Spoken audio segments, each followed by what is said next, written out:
Hello दोस्तों, कैसे हो? आपका स्वागत है त्रिपाण स्टडी सेंटर में। आज जो हम करने जा रहे हैं समाज शास्त्र का अन्य समाज विज्ञानों से संबंध। ये चैप्टर कई मायने में कई इंपॉर्टेंट है, चाहे वो सीबीएसई के बच्चे हों, चाहे एनआईएस के बच्चे हों, चाहे यूपी बिहार बोर्ड के बच्चे हों, उन सबके लिए टॉपिक जो है काफ़ी मान्य रहेगा, क्योंकि समाज शास्त्र का अन्य समाज विज्ञानों से संबंध ये कई क्लास के बच्चे के लिए जरूरी होता है। 11वीं क्लास में भी ये देखने को मिलेगा आपको कि समाज शास्त्र का अन्य समाज विज्ञानों से क्या संबंध है। तो ये टॉपिक बहुत इंपॉर्टेंट रहेगा, जिसमें हम जो है इतिहास, राजनीति विज्ञान, अर्थशास्त्र, सामाजिक कार्य, मनोविज्ञान, जो मानव सभी के विषय में जो है हम इसमें संबंध जानने की कोशिश करेंगे। लेकिन ये सब तब होगा जब हम चैप्टर स्टार्ट करेंगे। लेकिन चैप्टर स्टार्ट करने से पहले एक बात जो मैं हमेशा कहता हूँ, जिसको आपको सोचना भी चाहिए, विचार भी करना चाहिए और अमल भी करना चाहिए, वो ये है कि जब भी वीडियो देखिए पूरा देखिए, क्योंकि अधूरा जानकारी सदैव खतरनाक होता है। साथ में एक इंपॉर्टेंट बात ये भी रहता है, अगर आप पहली बार वीडियो देख रहे हो तो लाइक शेयर सब्सक्राइब करना मत भूलना। तो दोस्तों लाइक कीजिएगा तो बनाने वाले का मनोबल बढ़ता है, सब्सक्राइब कीजिएगा तो इससे ये होता है कि जब भी मैं कोई वीडियो डालूंगा उसका नोटिफिकेशन आपको समय रहते मिल जाएगा। और देखिए शेयर का मतलब ये होता है कि आपके थ्रू न जाने किन बच्चों को हेल्प मिल जाए, ये आप भी नहीं जानोगे, इसलिए जो है आप शेयर जरूर करो, ठीक है। व्हाट्सएप स्टेटस पे भी लगाओ। दोस्तों एनएसएस सेंटर जो कई मानने में बहुत से बच्चों के लिए हेल्पफुल है, चाहे वो 8th क्लास हो, 9th 10th 11th 12th हो, चाहे वो एनआईएस बोर्ड के बच्चे हों, ठीक है, चाहे बीए एमए के बच्चे हो, सभी क्लासों के लिए कुछ ना कुछ जो है त्रिपाण एनएसएस सेंटर में उपलब्ध है। तो इसलिए आपके लिए जरूरी है कि आप सब्सक्राइब करके इसको चैनल को जो है सेव कर लो, नहीं तो बाद में अगर रिसर्च करोगे तो शायद आपको ये चैनल प्राप्त ना हो। तो इसलिए सोचना नहीं, विचार नहीं करना है, सब्सक्राइब करके जो है अपने पास सेव करना है। दोस्तों ये तो बात था आपके लिए, लेकिन आप देखते हैं हमारा आज टॉपिक क्या है। यहाँ पर जो हमारा टॉपिक है दोस्तों कि समाज शास्त्र और अन्य शास्त्र समाजों से क्या संबंध है। तो ये 11वीं क्लास के बच्चों के लिए अत्यंत महत्वपूर्ण है, क्योंकि जो सीबीएसई में पढ़ रहे हैं उनमें जो है संबंध है ही है, और इसके रिगार्डिंग कई क्वेश्चन जो है इनको एग्जाम में आता है, तो ये काफ़ी उनके लिए रोचक और अच्छा रहेगा। कहते हैं समाज शास्त्र और इतिहास के बीच क्या संबंध है। सबसे पहली बात तो हमारा आता है कि समाज शास्त्र और इतिहास के बीच क्या संबंध है। तो कहते हैं समाज शास्त्र और इतिहास के बीच संबंध इस प्रश्न से जुड़ा हुआ है कि समाज शास्त्र प्राकृतिक एवं जैविक विज्ञान की तरह ही समाज का विज्ञान है या इतिहास लेखन की। कहते हैं अगर देखा जाए 19वीं शताब्दी में तथा जो है आरंभिक 20वीं शताब्दी के समाज शास्त्रियों का मत था कि समाज शास्त्र समाज का एक जो है प्राकृतिक विज्ञान था, परंतु बाद में यह विचार कमजोर पड़ने लगा और समाज शास्त्र ने यह महसूस किया कि निस्संदेह हमारा विषय एक समाज विज्ञान था। उसमें कुछ जो है समाज शास्त्री यह मानते थे कि वह जो है इतिहास लेखन का एक किस्म था। कहते इतिहास उस अतीत का अध्ययन है जो लोग व्यतीत कर चुके होते हैं। ये तो आपको भी समझ होगा कि इतिहास जो उनको बन जाती है जो हमारी बीत चुकी होती है समय। इतिहासकारों की जो अध्ययन सामग्री जो है अभिलेखकारों ने जो अभिलेखों जो है संग्रहालयों, पुस्तकालयों और लोगों के व्यक्तित्व संग्रहों के रूप में भी प्राप्त किया। कहते हैं अगर प्राचीन काल के इतिहासकार शिलालेखों का अध्ययन करते हैं तो ऐतिहासिक सामग्री हो सकती है संपूर्ण न हो, या कुछ ध्वंस भी हो गए हों, भूला जा चुका हो, या प्राप्त करने में दुर्लभ हो। तो ये सारी कठिनाई जो है इतिहास के संबंध में रहती है, क्योंकि इतिहास सामग्री को जो है संपूर्ण भी नहीं हो सकता है, कुछ ध्वंस भी हो गया हो, कुछ भूल भी चुके होते हैं और कुछ दुर्लभ भी होते हैं। इसलिए इतिहासकारों को जो है सीमित अध्ययन सामग्री के आधार पर ही जो है भूतकाल का व्याख्या करना पड़ जाता है। कभी कभी हम अंदाजा भी लगाना हमें पड़ जाता है। तो ये बहुत बड़ी विषय यहाँ पर बन के खड़ा हुआ है। इतिहासकार किसी विशेष समाज से संबंधित होते हैं, वह किसी विशेष समय में प्रचलित समाज के बारे में बताते हैं। इतिहासकार सीमित स्तर पर तुलना भी करते हैं और वह एक ही क्षेत्र के समाज का तुलना कर सकते हैं, खासकर जिसका कार्य छोटा हो, परंतु ऐसा समाज जो आकार में बहुत बड़ा है तथा भिन्न है, उसका तुलना ऐतिहासिक के क्षेत्र में बाहर है। इसलिए इतिहासकार संपूर्ण मानव समाज के बारे में व्यापक अनुमान का प्रयास नहीं करते हैं, वह किसी विशेष सामाजिक स्थिति का जो है ब्यौरा प्रदान करते हैं। यानी इतिहास में इन सब बातों को बहुत ही इम्पोर्टेंट स्थान बनाता है। इसमें बताते हैं कि तुलना के अनुसार जो है समाज शास्त्र मुख्य रूप से समकालीन समाज के अध्ययन से संबंधित है।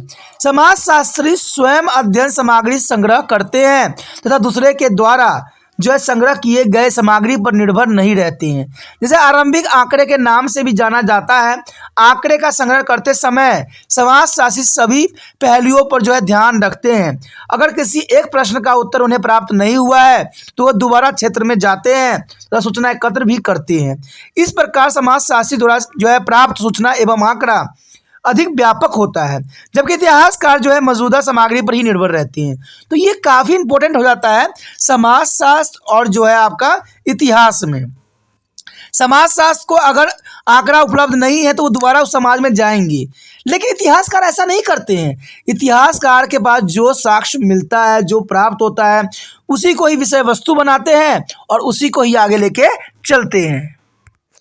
यद्यपि समाजशास्त्री समकालीन समाज का अध्ययन करते हैं, परंतु वे सामाजिक और सांस्कृतिक परिवर्तन को समझने के लिए ऐतिहासिक सामग्री का सहारा लेते हैं। वो पुराने समाज का सामाजिक अध्ययन कर सकते हैं। अगर हम संक्षिप्त में बात करें तो एक समाजशास्त्री अपने विषय के पद्धतियों को प्रयोग कर ऐतिहासिक समाज का अध्ययन भी कर सकते हैं तथा विभिन्न संस्थाओं को आपसी संबंध का व्याख्या भी कर सकता है।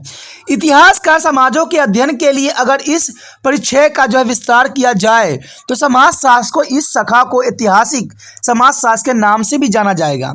इतिहास देखिए, इतिहास और समाज शास्त्र के बीच जो है मुख्य अंतर यही है कि इतिहास अतीत के समाज का अध्ययन करता है। देखिए, इतिहास जो होता है बीता हुआ समय समाज का अध्ययन करता है, जबकि समाजशास्त्र वर्तमान समाज का अध्ययन करता है जो कि चल रहा होता है।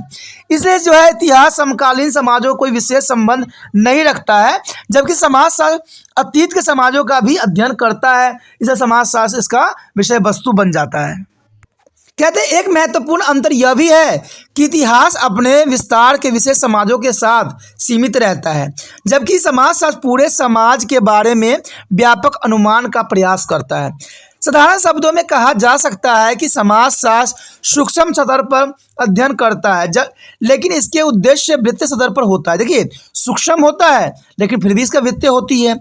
समाजशास्त्र भी एक जो है विशेष समाज का जो है अध्ययन विस्तार से करते हैं, परंतु वे अनुमान का उद्देश्य से दूसरे समाज की तुलना भी करते हैं। समाजशास्त्री मानते हैं कि तुलनात्मक पद्धति जो है उनके विषय का सबसे महत्वपूर्ण तरीका रहेगा, क्योंकि यह विशेष से जो है सामान्य की तरह ले जाने में मदद भी करते हैं।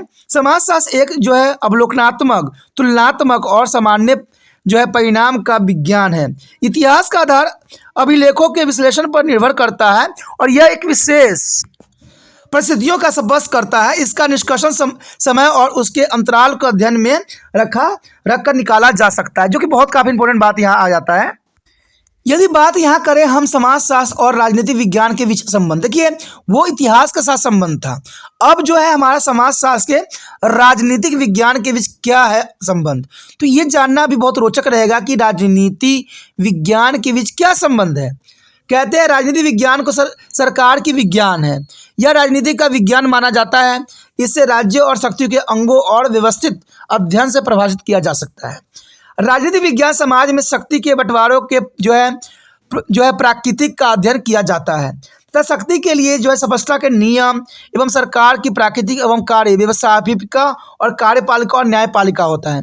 यानी व्यवस्थापिका, कार्यपालिका और न्यायपालिका जो सरकार के अंतर्गत आता है का अध्ययन कराता है। राजनीतिक विज्ञान आधुनिक, जटिल एवं जो है विकसित समाज का प्राय अध्ययन भी करता है। विकसित समाज से तात्पर्य है कि वह समाज जिसके पास लिखित कानून तथा राज्य का प्रशासनिक यंत्र हो। इसका संबंध वित्तीय व्यवस्था से है, जैसे कि पूरा समाज और उसके राजनीतिक स्थिति, न कि छोटे छोटे इकाई जिसके समाज शास्त्री प्रसिद्ध हैं। राजनीतिक विज्ञान समाज में गहन क्षेत्र कार्य नहीं करते हैं, वे क्षेत्र में जाकर आंकड़ा ग्रहण करते हैं पर कम बल देते हैं। इसके आंकड़े प्रकाशित दस्तावेजों और जनगणना और कार्यालयीय सूचनाएं, संसद की कार्यवाही और जनमत संग्रह तथा चुनाव परिणाम आदि से प्राप्त होते हैं। जिन आंकड़ों की व्याख्या वे करते हैं वे आंकड़े दूसरे के द्वारा संग्रह एवं संस्कृत किए गए होते हैं। अंतर राजनीतिक विज्ञान मुख्य रूप से जो है राजनीतिक संस्थाओं से संबंधित होती है। ये बहुत इंपॉर्टेंट बात है कि राजनीतिक विज्ञान जो होती है मुख्यतः राजनीतिक संस्थाओं से संबंधित होती है तथा समाज में शक्ति का विभाजन और कानून व्यवस्था की रक्षा का अध्ययन किया जाता है। देखिए, समाज में शक्ति का विभाजन और कानूनी जो है व्यवस्था की रक्षा का अध्ययन किया जाता है। राजनीति विज्ञान का एक मुख्य क्षेत्र जो है राजनीतिक दर्शन शास्त्र होते हैं, जो राज्य की उत्पत्ति एवं कानून व्यवस्था की आवश्यकताओं का अध्ययन सदैव करती रहती है। यदि बात करें समाज शास्त्र के प्रत्येक प्रकार के समाजों का अध्ययन करता है, चाहे वो आदिवासी जो है खेतिहर या शहरी औद्योगिक वर्ग के संबंधित हो। इसकी प्रकृति तुलनात्मक होती है और यह समाज में शक्ति के बंटवारों के बारे में भी अध्ययन करता है। कहते सन 1940 के दशक में मानव शास्त्र के विद्वानों ने भी ऐसी समाज का अध्ययन भी किया था जिसमें समाज राज्य की संस्थाओं का अभाव था। उस समय समाज को राज्य विहीन समाज कहा जाता था। इसका एक जो यह उदाहरण सूडान का जो है न्यूर था। न्यूर जो थे उसी से संबंधित थे। मानव शास्त्री जो है राज्य विहीन समाजों की व्याख्या करते हैं तथा बताते हैं कि कैसे कानून व्यवस्था की रक्षा होती है। राज्य नहीं होने का यह अर्थ नहीं है कि आपसी विवादों का अभाव हो। प्रत्येक समाज का अपनी कानून व्यवस्था की रक्षा करने का अपना तरीका होता है। समाज शास्त्र राजनीतिक वैज्ञानिकों को समझ-बूझ में मदद भी करते हैं और बताते हैं कि साधारणतः समाज में राजनीतिक नियंत्रण के साधन क्या है तथा इसका जो है प्रयोग कैसे होता है। तो ये काफ़ी इंपॉर्टेंट बात यहाँ पर रह जाता है। हम पहले बता चुके हैं कि राजनीति विज्ञान का संबंध राजनीतिक संस्थाओं से है। समाज शास्त्र किसी संस्था को जो है वरीयता नहीं देती है, ठीक है, यानी प्रायोरिटी नहीं देती है कि वही समाज जो है इंपॉर्टेंट रहता है। इसकी नज़र में सभी संस्थाएं एक जो है सामान्य है, क्योंकि समाज के कार्य में सभी का जो है योगदान होती है।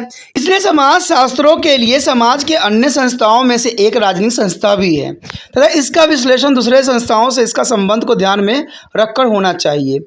समाज शास्त्री राजनीतिक संस्था का जब विश्लेषण अध्ययन करते हैं तो उसे राजनीतिक समाज शास्त्र के नाम से भी जाना जाता है और यह राजनीतिक विज्ञान से काफ़ी मिलता जुलता भी है, परंतु यह शक्ति का विभाजन, नियंत्रण तंत्र और कानून व्यवस्था को सामाजिक आधार मानकर विश्लेषण करता है। कहते हैं समाज स्थिरीकरण जो शक्तियों का बंटवारा या सामाजिक आदेशों की रक्षा में बाधाएं हैं, राजनीतिक व्यवस्था में जो है रिश्तेदारी आदि सभी सामाजिक प्रश्न खड़ा करते हैं। यदि बात करें समाज शास्त्र के छोटे स्तर की इकाई का क्षेत्र कार्य करते हैं, यानी समाज शास्त्र के छोटे स्तर के इकाई का क्षेत्र कार्य करते हैं, चाहे वो शहरी हो, अड़ोस पड़ोस हो या जो है राजनीतिक दल हो। वे स्थानीय स्तर के कार्यों की प्रक्रिया का जो है स्पष्टीकरण करते हैं। स्थानीय स्थिति को तुलना के द्वारा वो पूरे राजनीतिक व्यवस्था के बारे में निष्कर्ष निकालते हैं और राजनीति विज्ञान तथा समाज शास्त्र दोनों का उद्देश्य राजनीतिक व्यवस्थाओं को की समस्याओं तक पहुंचना होता है, परंतु दोनों के तरीके अलग अलग होते हैं। राजनीतिक शास्त्री विविध इकाइयों को अध्ययन कर उसके परिणाम निकालते हैं और समाज शास्त्री सूक्ष्म इकाइयों का क्रमबद्ध तुलना करते हैं और इसके बाद सामान्य परिणाम तक पहुंचते हैं। तो ये बात आपके लिए बहुत इंपॉर्टेंट है कि जो राजनीतिक शास्त्री होते हैं विविध इकाइयों का अध्ययन करते हैं, यानी बहुत बड़े बड़े इकाइयों का अध्ययन करते हैं और फिर उसका परिणाम निकालते हैं। लेकिन समाज शास्त्री जो होते हैं सूक्ष्म इकाइयों का क्रमबद्ध तुलना करते हैं और फिर इनसे जो होता है वो परिणाम निकालने के लिए अग्रसर होते हैं। यदि बात यहाँ करें समाज शास्त्र और अर्थशास्त्र के बीच क्या अंतर है, तो ये भी जानना आपके लिए इम्पोर्टेंट है कि समाज शास्त्र और अर्थशास्त्र यानी इकोनॉमिक्स में क्या अंतर है। देखिए आजकल सभी जो है समाजी विद्वानों ने अर्थशास्त्र को सबसे ज़्यादा विकसित समझाया जाता है। यह जो है गुणात्मक और मात्रात्मक शोध परंपरा का विकास भी हुआ है। अर्थशास्त्र के एक शाखा का नाम जो है इकोनॉमेट्री है, जिसका संबंध आर्थिक घटना के जो है मात्रात्मक मूल्यांकन से है। दूसरी सामाजिक विद्वानों की तुलना में जो है आधुनिक अर्थशास्त्र जो है अधिक गणितीय है। तो ये बहुत बड़ी बात आ जाती है कि समाजशास्त्र और अर्थशास्त्र के बीच संबंधों में इसका जो है बहुत महत्वपूर्ण योगदान रखता है। कहते हैं अगर अर्थशास्त्र उत्पादन के पहलू और इसके वितरण तथा विनिमय तथा समाज में इसके उपयोग का अध्ययन कराता है, तो अर्थशास्त्र में याद रखना दोस्तों कि अर्थशास्त्र सिर्फ जो है वितरण एवं जो है विनिमय तथा समाज में इसके उपभोग का अध्ययन कराता है, क्योंकि अर्थशास्त्र का मतलब ही होता है पैसे से रिलेटेड। यह मनुष्य को असीमित आवश्यकताओं तथा सीमित संसाधनों का जो है अवलोकन भी कराता है। इसलिए सीमित साधनों का असीमित आवश्यकताओं के बीच संतुलन बनाए रखने की जरूरत भी है। ऐसी स्थिति में मनुष्य अपने जो है उसके पास जो होगा साधन होगा, पास उपलब्ध साधनों का बेहतर उपयोग तथा साथ साथ दूसरे को भी आवश्यकताओं को भी ध्यान में रखने की तरीकों को अपनाते हैं। कहते हैं संसाधनों तथा आवश्यकताओं के बीच संतुलन बनाए रखने की प्रक्रिया को मितव्ययता ही कहा जाता है तथा आर्थिक अध्ययन का जो है विज्ञान भी कहा जाता है। अर्थशास्त्री आधुनिक जटिल और शहरी औद्योगिक समाज को आर्थिक व्यवस्था का अध्ययन करने पर विशेष बल देते हैं, जो कि में कोई दो राय नहीं है।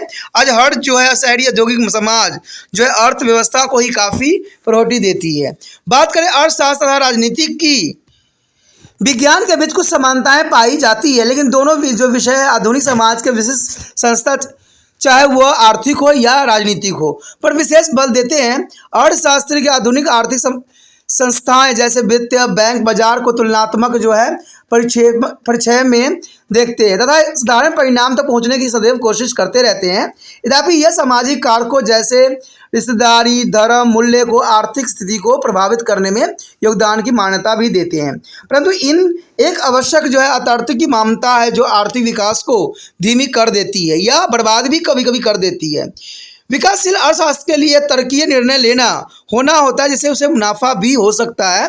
तो ये जो होता है हमेशा अर्थशास्त्र में लिया जाता है। कहते हैं प्रत्येक आर्थिक व्यवस्था जो है अधिकतम लाभ तथा वापसी के सिद्धांतों पर आधारित होती है, और इन तत्वों को जोड़ने के बाद हम ये कह सकते हैं कि अर्थशास्त्र का संबंध जो है समाज में मांग और पूर्ति के बीच संबंध से है। अपने आवश्यकताओं की पूर्ति के लिए साधनों का उचित प्रयोग एवं आर्थिक विकास की समस्याओं से है।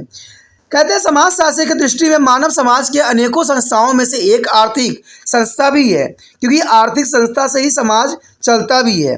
इसलिए यह दूसरे संस्थाओं के अध्ययन को वरीयता नहीं देती है, यह आर्थिक संस्थाओं के जो है कार्यशैली के दूसरे संस्थाओं के साथ संबंध को भी जांचता है, जो कि बहुत काफ़ी इंपॉर्टेंट बात यहाँ आ जाती है। बात करें अर्थशास्त्र में सामाजिक कारकों के जो है योगदान के विस्तार से परीक्षण किया जाता है, यानी अर्थशास्त्र में जो है सामाजिक कारकों को योगदानों के विस्तार से परीक्षण किया जाता है, और समाजशास्त्री का मानना है कि संसाधनों का प्रयोग एक वितरण संबंधी निर्णय को सामाजिक कारक अत्यधिक प्रभावित भी करते हैं। अर्थशास्त्रियों को आंतरिक लगने वाले कारक वास्तव में लोगों के परिक्षेप में काफ़ी जो है अर्थपूर्ण होते हैं। समाजशास्त्री जो है इन बिंदुओं को जनजाति एवं जो है किसान समाज के अध्ययन में प्रयोग सदैव करते ही रहते हैं। अनेकों समाज में लोग जो है फालतू खर्च भी करते हैं ताकि उनकी इज्जत और शोहरत बढ़े। दूसरे शब्दों में धन को सामाजिक उद्देश्य के लिए खर्च किए जाते हैं, यानी समाजशास्त्री अर्थशास्त्र के सामाजिक पहलुओं को भी देखते हैं। इस संदर्भ में उनका कार्य जो है अर्थशास्त्रियों से भिन्न होती है, जो लोगों के क्रियाओं और आर्थिक परिणामों को देखते हैं। तो इसमें साफ शब्दों में इस बात क्लैरिटी आती है कि समाजशास्त्री जो है अर्थशास्त्र के सामाजिक पहलुओं को भी देखा जाता है और उसको भी इसमें गणना की जाती है। कहते हैं अगर इन दोनों विषयों के अंतर के कुछ और भी पहलू देखें तो कहते हैं अर्थशास्त्री अपना आंकड़ा सरकारी प्रकाशन, जनगणना, वित्तीय संस्थाओं की कार्यवाही और आर्थिक सर्वेक्षण तथा जो है पक्का चिट्ठा से प्राप्त करते हैं। ये आंकड़े विविध परिस्थितियों में जो है संबंधित होते हैं, और इन संस्थाओं के अध्ययन के द्वारा जो है अर्थशास्त्री किसी निष्कर्ष तक पहुँचने का सदैव प्रयास करते रहते हैं। वे शायद ही कभी छोटे इकाइयों के स्तर का अध्ययन करते हैं, जैसे गाँव के स्तर पर या शहरी कस्बों के स्तर पर। इसके विपरीत समाजशास्त्री छोटे छोटे इकाई स्तर पर अपनी अध्ययन साधन जो है क्षेत्र कार्य विधि द्वारा करते हैं, और शास्त्रियों का अध्ययन पद्धति आगमन पद्धति के द्वारा करते हैं। कहते हैं अर्थशास्त्री का घटाव है, जैसे कि पहले से जो है साधारण परिणामों तक पहुंचकर तब तक विशिष्ट कथन तक पहुंचते हैं। कहते हैं समाजशास्त्री की पद्धति जो है निगमन है, और वो विशिष्ट कथन के सामान्य कथन तक पहुंचते हैं। अंत में समाजशास्त्री जो है अर्थशास्त्र के जैसे जो है संख्यात्मक नहीं होती है, जो कि यहाँ साफ बात यहाँ आती है। हमारा अगला टॉपिक जो है समाजशास्त्र और सामाजिक कार्य के बीच क्या संबंध है। कहते हैं समाजशास्त्र और सामाजिक कार्य के बीच ठीक वैसा ही संबंध है जैसे कि शुद्ध विज्ञान और व्यवहारिक विज्ञान हो। सामाजिक कार्य मानव समूह के सुधार के लिए जो है विचारों के तकनीकों के उपयोग से संबंधित होती है, इसमें कोई दो राय नहीं है। सामाजिक कार्य अनिवार्य रूप से जो है अमेरिकी अवधारणाएं हैं, और इसका विकास मानव कल्याण हेतु हुआ है। 20वीं शताब्दी के आरंभ में यह महसूस किया गया कि सामाजिक वैज्ञानिक मुख्य रूप से समाज की कार्यशैली के बारे में ज्ञान प्राप्त करने तथा इस पर दार्शनिक संवाद देने से संबंधित होते हैं। कहते आदर्श समाज का प्रश्न भी उठता था, परंतु इसे बनाने के लिए किस तकनीक का प्रयोग किया गया, इस जायज़ से बात पर नहीं सोचा गया कि किस तकनीक में इस पर विचारधारा रखा गया। अगर बात करें 20वीं शताब्दी में गरीब और अमीर व्यक्तियों के बीच का अंतर बढ़ता ही चला गया, तब तथा समाज में जो है परिवर्तन हो रहे थे, असहाय व्यक्ति बढ़ते जा रहे थे, और इस परिस्थिति में लोगों की स्थिति में सुधार लाना ही जो है मुख्य बिंदु था। ज्ञान का कोई महत्व नहीं होता था उस समय जब तक कि इसके प्रयोग में नहीं लाया जाता। सामाजिक कार्य इसी परिस्थितियों की देन थी और यह मनुष्य के उत्थान के लिए उपयुक्त तकनीकी साबित भी हुआ। परंतु किसी भी कार्य के लिए सामाजिक व्यवस्था की जानकारी जरूरी है। ये बहुत इंपॉर्टेंट बात है कि किसी भी सामाजिक व्यवस्था की जानकारी जरूरी होता है। अगर जानकारी नहीं है तो वो कार्य सफल भी नहीं होती है। जो समाजशास्त्र से प्राप्त होती है और समाजशास्त्र ही बताती है कि उसमें क्या हमें सामाजिक व्यवस्था का ज्ञान होना चाहिए। इसलिए सामाजिक कार्य समाजशास्त्र ज्ञान पर निर्भर करती है। समाजशास्त्र समाजों के बारे में विस्तार एवं क्रमबद्ध जानकारी देती है और इस ज्ञान का जो है प्रयोगात्मक व्याख्या भी करती है। समाजशास्त्र का वह क्षेत्र है जो उपभोग से जुड़ा हुआ होता है और उसे प्रायोगिक समाजशास्त्र के नाम से भी जाना जाता है। यदि बात करें समाजशास्त्र और सामाजिक कार्य के बीच में प्रायोगिक समाजशास्त्री आता है। आइए सामाजिक कार्य और प्रायोगिक समाजशास्त्र के बीच अंतर को समझिए। कहते हैं प्रायोगिक समाजशास्त्र उस क्षेत्र का पता लगाता है जहां पर सामाजिक ज्ञान प्रयोग में लाया जाता है, ठीक है। परंतु समाजशास्त्री स्वयं समाज कार्य नहीं करते हैं। वे समाज कार्य की प्रकृति क्या होनी चाहिए और वह कैसे होना चाहिए यह उनकी रुचि का विषय होती है। सामाजिक कार्यकर्ता क्रिया करने की केवल योजना ही नहीं बनाते हैं बल्कि वे स्वयं इसे करते भी हैं। इसलिए सच्चे रूप से समाज कार्य एक व्यवहारिक विज्ञान ही माना जा सकता है। यानी सामाजिक जो कार्य होते हैं दोस्तों वो व्यवहारिक विज्ञान ही की तरह ही होती है। यदि बात यहाँ करें समाजशास्त्र का जो है मनोविज्ञान से क्या संबंध है। देखिए समाजशास्त्र और मनोविज्ञान यानी मानसिक और समाजशास्त्र यानी समाज जो हमारा होता है, तो कहते हैं समाज ही जो है व्यक्तियों को मनोविज्ञान के ऊपर काफ़ी प्रभाव डालते हैं। सामाजिक विज्ञान में व्यक्ति और समाज दो मुख्य अवधारणाएं होती है। समाज का तात्पर्य व्यक्तियों के माध्य पाए जाने वाले संबंधों से होती है और समाज में प्रत्येक व्यक्ति की अपनी अलग अलग पहचान होता है। स्वतः ये मानसिक बनावट होती है, यानी एक मानसिक ही बनावट होती है जिसके आधार पर एक ही समाज के दो व्यक्तियों के व्यवहारों में परिवर्तन हो जाता है। यानी होते उसी समाज से हैं लेकिन उनके व्यवहारों में जो है सदैव परिवर्तन देखने को मिल जाता है। उनको समाज में किस तरह का व्यवहार करना चाहिए आदि के विषय में समाज को जानकारी भी मिलती है। व्यक्ति इस सामाजिक ज्ञान को जो है आत्मसात कर लेता है और उसी के अनुसार व्यवहार भी करता है। इस ज्ञान को क्रिया में लाने के लिए व्यक्ति परिवर्तन तत्व को सदैव ही अपनाता रहता है। यद्यपि एक ही परिस्थिति में प्रत्येक व्यक्ति अलग अलग तरह के वार्तालाप भी करते हैं। यानी मान लीजिए कोई व्यक्ति है एक ही परिस्थिति में पला बड़ा है लेकिन उसकी विचारधारा सदैव अलग होगा, तो इसे मनोविज्ञान के रूप में देखा जा सकता है। कहते हैं वह विषय जो व्यक्तियों के व्यवहारों के बारे में जानकारी देती है उसे मनोविज्ञान के नाम से जाना जाता है। यानी इंसानों के व्यवहारों को ही मनोविज्ञान कहा जाता है और यह व्यक्तियों की मानसिक संरचना, उसकी स्मरण शक्ति, बुद्धिमत्ता और आंतरिक कठिनाई और मनोविज्ञानी जो है समस्याओं का अध्ययन भी कराता है। दूसरे शब्दों में जो है मनोविज्ञान व्यक्तियों के व्यवहारों के तरीकों को समझने का सदैव प्रयास करती है। यह जो है मानसिक तत्वों का अध्ययन करता है और मनोविज्ञान तुलनात्मक मूल्यांकन के अलावा मानव स्थिति को ठीक से जानने के लिए भी संख्यात्मक तरीकों को अधिक से अधिक प्रयोग भी करते हैं। कुछ मनोवैज्ञानिक स्थिति को समझने के लिए व्यक्तियों को जो है जैविक व्यवस्थाओं की जानकारी की आवश्यकता होता है। इसलिए मनोविज्ञान मनुष्य की शारीरिक विशेषकर जो है स्नायु विज्ञान तंत्रिका व्यवस्था को समझने पर विशेष ध्यान देती है। मनोविज्ञान का यह शाखा जो भीड़ और झुंड को परिस्थितियों में लोगों के व्यवहारों का अध्ययन कराता है उसे सामाजिक मनोविज्ञान कहते हैं। यानी समाज के द्वारा मनोविज्ञान, यानी आप किस हालात में हो, आपकी क्या व्यवहार है किसी दूसरे के प्रति, तो वो सामाजिक मनोविज्ञान में आता है।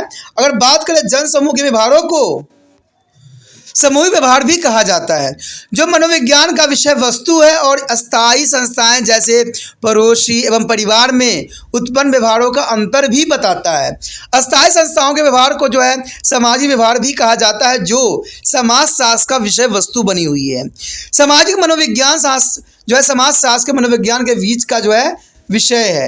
यानी आप कह सकते हो कि सामाजिक जो है मनोविज्ञान और समाजशास्त्र और मनोविज्ञान के बीच का संबंधों को यहाँ पर उजागर करता है। कहते हैं मनोविज्ञान तथ्यों का अध्ययन मनोविज्ञानों में किया जाता है जो व्यक्तियों को मानसिक संरचना को संबंधित होती है। यानी जो मानसिक तथ्य का अध्ययन जो है मनोविज्ञान में मानसिक संरचना से संबंधित होती है कि इंसानों का व्यवहार किस प्रकार का रहा है, जबकि समाजशास्त्र में सामाजिक तथ्यों का अध्ययन होता किया जाता है, यानी समाज में कौन कौन से तथ्य हैं इस विषय पर चर्चा की जाती है। और मनोविज्ञान में व्यक्तियों की मानसिक संरचना किस प्रकार की है उस बात की अध्ययन की जाती है। बात करें सामाजिक तथ्य का, एक उदाहरण भाषा भी है।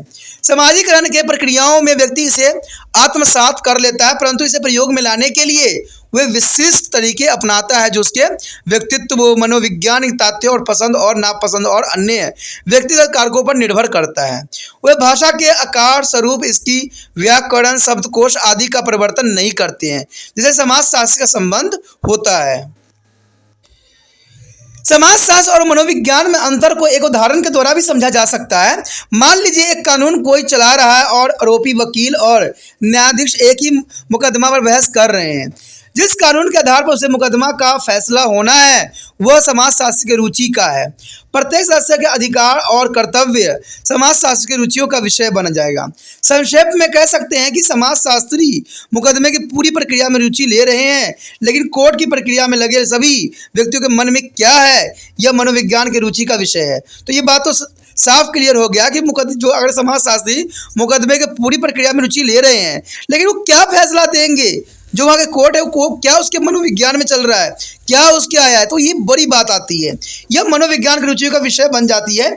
यही कारण है कि समाजशास्त्री सामाजिक और मानसिक तत्वों के बीच का अंतर स्पष्ट करते हैं तथा समाज को समाजशास्त्री अध्ययन भी करते हैं, और जो है मानसिक व्यवहारों को भी मनोविज्ञान का ही रूप दिया गया है।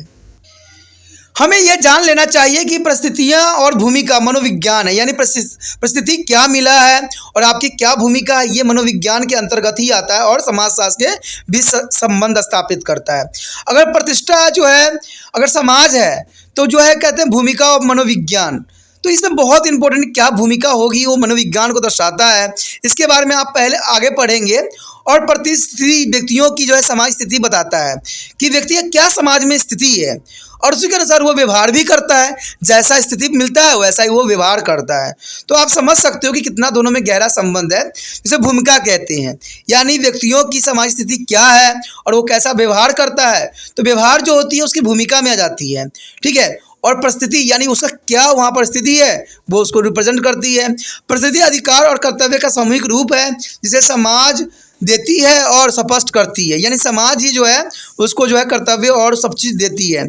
समाज जो है प्रतिस्पर्धा का आवंटन करती है, व्यक्ति कार्य करते हैं परंतु जिस तरीके से करने की अपेक्षा की जाती है वो समाज में मिलता है, कि समाज ने ही उसको दे रखा होता है कि दूसरे के प्रति वो कैसा व्यवहार रखेगा, कैसा कार्य करेगा, तो वो समाज ही उसको प्रभावित करता है। इसलिए परिस्थिति के और कर्तव्य व्यक्तियों को समाज से जोड़ता है तथा समाजशास्त्र और मनोविज्ञान के बीच संबंध स्थापित करने में अपना जो है महत्वपूर्ण योगदान भी देता है। अब अगर हम बात करते हैं समाजशास्त्र और मानव शास्त्र के बीच क्या संबंध है, तो सबसे पहले हमें जान लेना चाहिए कि मानव शास्त्र मनुष्य की जैविक एवं सामाजिक तथा संस्कृति पक्ष का अध्ययन करता है। मानव शास्त्री वह शाखा है जो मनुष्य के जैविक पक्षों का अध्ययन भी करता है, उसे भौतिक तथा जैविक मानव शास्त्र कहते हैं, यानी ये भौतिक और जैविक मानव शास्त्र के अंतर्गत आता है। तथा जो शाखाएं सामाजिक और सांस्कृतिक पक्षों का अध्ययन करते हैं उसे हम सामाजिक मानव शास्त्र कहते हैं। मानव शास्त्र की तीसरी शाखा जो है भाषाओं के तुलनात्मक अध्ययन करता है, इसे हम भाषा मानव शास्त्र कहते हैं। मानव शास्त्र की वह शाखा जो मानव की पूर्व ऐतिहासिक और लेखन प्रारंभ होने से पहले का अध्ययन कराता है, उसे हम पुरातात्विक मानव शास्त्र कहते हैं, यानी पुरातात्विक का मतलब ही होता है जो हमें मानव के बारे में बताती है। आप पिछले पार्ट में पढ़ चुके होंगे कि समाजशास्त्र का उदय विषय के रूप में 18वीं शताब्दी के अंत तथा 19वीं शताब्दी के आरंभ में हुआ था। सामाजिक जो है कहते हैं सामाजिक मानव शास्त्र का आरंभ एक विषय के रूप में 19वीं शताब्दी के उत्तरार्ध में, परंतु इस विषय को जो है सम्मान 20वीं शताब्दी के आरंभ में ही मिला। समाजशास्त्री जटिल आधुनिक और शहरी औद्योगिक समाजों का अध्ययन पर विशेष बल दिया था, जबकि मानव शास्त्र जनजाति, किसान और दुनिया के अनपढ़ समाजों का भी अध्ययन पर बल दिया गया। आरंभ में समाजशास्त्री ने अपने ही समाज का अध्ययन जो किया, जबकि मानव शास्त्री ने मानवों से विभिन्न समाजों का अध्ययन भी किया। इस कारण जो है समाज शास्त्र को अपने ही समाज का अध्ययन करने वाला कहा गया। और मानव शास्त्र के दूसरे संस्कृति के अध्ययन करने वाले विषय के रूप में जो शक्ति प्राप्त हुई। इस अंतर के अलावा दोनों विषयों में कुछ समानताएं भी है। दोनों विषयों में मानव समाज को पूर्ण रूप से समझने का प्रयास सदैव किया जाता है। दोनों की प्रकृति तुलनात्मक है और फ्रांसीसी समाजशास्त्री इमानुएल दुर्खिम ने मानव शास्त्र को तुलनात्मक समाजशास्त्र भी कहा है।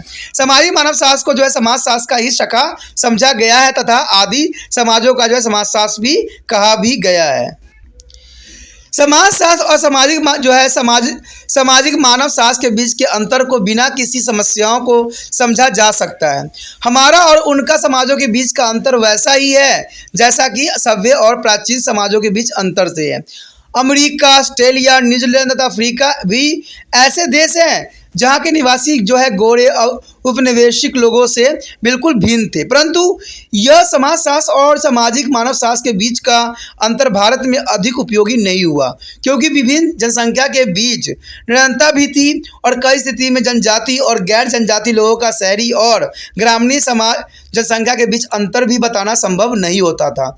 ऐसी स्थिति में समाजशास्त्र और सामाजिक मनोविज्ञान के बीच के अंतर पूर्ण रूप से स्पष्ट थे। कुछ समय के उपरांत जो है सामाजिक मानवशास्त्र अपने अध्ययनों के क्षेत्र में शहरी एवं प्रौद्योगिक समाजों के अध्ययन को भी शामिल कर लिया, जो पहले समाजशास्त्रियों के अध्ययन क्षेत्र में आते थे। यह इसलिए हुआ कि जनजातीय समाजों को जो है शहरीकरण परिवर्तन हो रहा है और समाजशास्त्र भी अपने अध्ययन क्षेत्र का जो है विस्तार करते हुए जो है जनजाति और कृषक समाज को शामिल कर लिया है। इसका नतीजा यह हुआ है कि समाजशास्त्र और सामाजिक मनोविज्ञान के विषय वस्तु में अंतर लगभग खत्म सी होती चली जा रही है। एक समय ऐसा था जब समाजशास्त्र और जो है सामाजिक मानव शास्त्र विभिन्न प्रकार के समाजों के अध्ययन का विषय बन गया था तथा वह विभिन्न सिद्धांतों के विकासों में भी सहयोग करते थे। समाजशास्त्रियों ने आंकड़ों को एकत्र करने में सर्वेक्षण विधि का जो है विकसित कर अपना योगदान दिया, जो मानव शास्त्रियों ने क्षेत्रीय कार्य के विकसित करने में योगदान दिया। मानव शास्त्रों को जो है महत्वपूर्ण योगदान बंधुता और धर्म के समझने में लिया गया, क्योंकि वे दोनों ही संस्थाएं साधारण समाज में अधिक प्रभावशाली दिख रहे थे। शिक्षा और शहरी औद्योगिक समाज को समझने के लिए जो है समाजशास्त्रियों को योगदान बहुमूल्य था, क्योंकि वह संस्थाएं आधुनिक समाजों के लिए प्राथमिक महत्व के थे। इन विभिन्नताओं के बावजूद समाजशास्त्र और सामाजिक मनोविज्ञान जो है सामाजिक मानव शास्त्र के बीच अन्य समाज विज्ञान की तुलना में अधिक समानताएं देखने को मिलती हैं। इन विभिन्नताओं के बावजूद भी समाजशास्त्र और सामाजिक मानव शास्त्र के बीच अन्य समाज विज्ञान की तुलना में अधिक समानताएं देखने को मिलता है। दोस्तों इसी के साथ हमारा ये टॉपिक खत्म हो जाता है। आगे का टॉपिक जो होगा, अगला चैप्टर जो है बहुत इंपॉर्टेंट है, तो उसको देखना मत भूलना, क्योंकि वो आपके लिए काफ़ी इंपॉर्टेंट रहेगा। ठीक है, लेकिन आपको पता है कि जितना हो सके इस वीडियो को शेयर करना है, चाहे वो 11वीं क्लास के बच्चे हों चाहे 12वीं क्लास के बच्चे हों। ठीक है, क्योंकि ये NCERT को भी फॉलो कर रहा है, NIS बोर्ड को भी ये फॉलो कर रहा है। तो आपका अगर टॉपिक ये है तो ज़रूर दूसरे बच्चे तक शेयर कीजिए, जिससे दूसरे बच्चे भी लाभान्वित हो। और इसके लिए आपको कुछ भी नहीं करना है, ना बच्चों को प्रोत्साहित करना है, ना बच्चों को कुछ बोलना है, ना आपने कुछ प्रतिक्रिया करके दिखाना है। सिर्फ आपने इतना करना है, जैसे कि आप अपने मोबाइल में सदैव स्टेटस लगाते ही रहते हो, कभी गाने का तो कभी किसी चीज़ का, कभी किसी चीज़ का। तो आपने आज जो है शिक्षा के ऊपर कुछ लगाना है, और शिक्षा के ऊपर लगाने के लिए आपको कुछ भी नहीं करना है, जो लिंक को जो है यूट्यूब से कॉपी करना है और व्हाट्सएप स्टेटस पे लगा देना है।